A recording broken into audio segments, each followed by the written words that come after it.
Hey, I'm the composer Andrew Lloyd Fry, and today I'm going to be talking about Floe by Philip Glass. This piece, first off, the instrumentation, 2 horns, also known as French horn, 4 saxophones, 2 flutes, and a synthesizer. One of the things I like about Philip Glass is he does have a, maybe you could call it timbre signature. So it's the way he combines instruments, the instruments he uses and the way he combines them makes this signature sound that I think is pretty unique. And I believe, I'm not 100% sure on this, I believe he originally played the flute. So it feels like he does lean a little bit more towards the woodwinds, the use of the woodwinds. I think it's a really great sound. I tend to not gravitate as much to like synthesizer, electronic keyboard. He uses it blended with the woodwinds, and often it's, instead of like doing these sustained things, it's all like mimicking what the woodwinds do. And I think it sounds really good, like in the mix. Okay, so this piece starts slowly, quietly with the 2 horns. So we have this sustaining F for a while, and then the second horn comes in.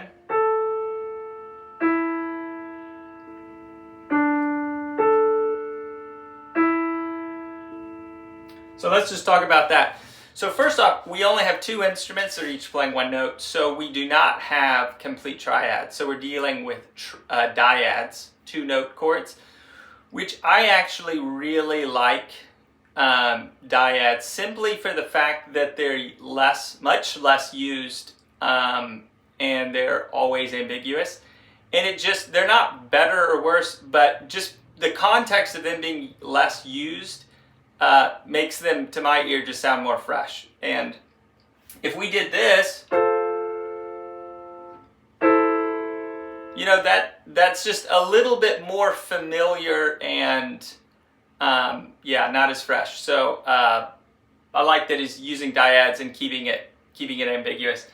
Now, if we did analyze this, again, it's not 100% clear. Like, there's multiple ways you could analyze any dyad because you don't have enough information. But we're on F and A, so that would clearly be an F major chord, and then the F goes down to E. So you could call this A minor 7. I would probably analyze this as F7, even though there's not an F in it, just because the context of what happens later in the piece. And then we go down to D and A. So D minor is a prominent chord that comes in later, so D minor, and then back to that EA. Now, I think sometimes in analyzing, we can kind of overthink things. And Philip Glass writing this, it might have been as simple as like, oh, if I play these 2 notes and the F goes down 1, and then the E goes down 1. You know, sometimes I think it's that simple, and I don't know, that versus thinking of it harmonically or something like that. And who knows, but I think that there can be a tendency to overthink some of those things. Okay, so that's the introduction, and then we come in with the classic Philip Glass arpeggio. So flute's coming in, the saxophone's coming in doing that. So it does that for a couple cycles, and then it switches to the even more classic triplet arpeggios. So couple things here I think that make this interesting. We have the flutes and the saxophones and the synthesizer, and they're all playing the same chord, obviously, but some of these are going like down. So like one's going up and one's going down. And they're also starting at different places in the chord. So one might be going like C, F, A, C, and another one might be going F, A, C, F. So you have like them, you could say different inversions, playing the arpeggio in different inversions, and going in different directions. So you have that, plus just what I talked about as far as like the combination of instruments is very unique for saxophones, 2 flutes, synthesizer. And they're all playing those triplets in unison, or not unison, but rhythmically united. They're all doing those those eighth note triplets. So we have that F chord, and actually that when we go to this F, the seventh is in there, so the E is in there, and then we switch.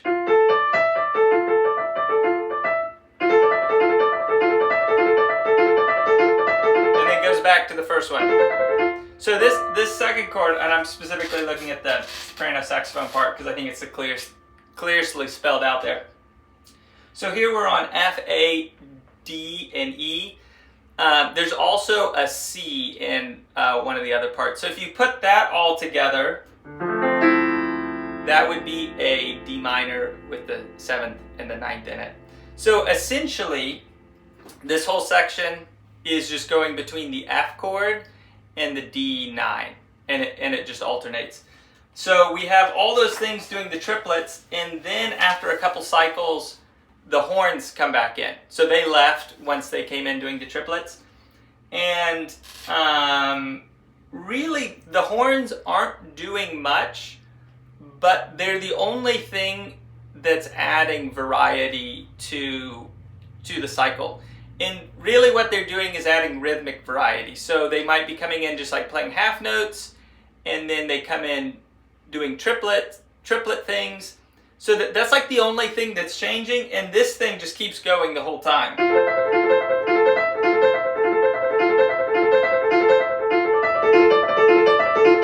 And that just keeps cycling. So it's a long time of just two chords going back and forth. So then after that, we go back to the that open section with just the horns.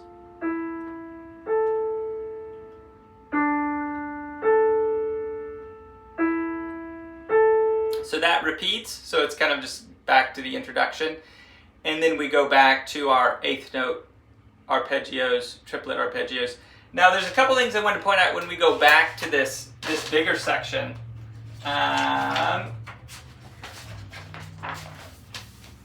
So if we look at the horn, one of the horn parts, once that bigger section returns, we have this.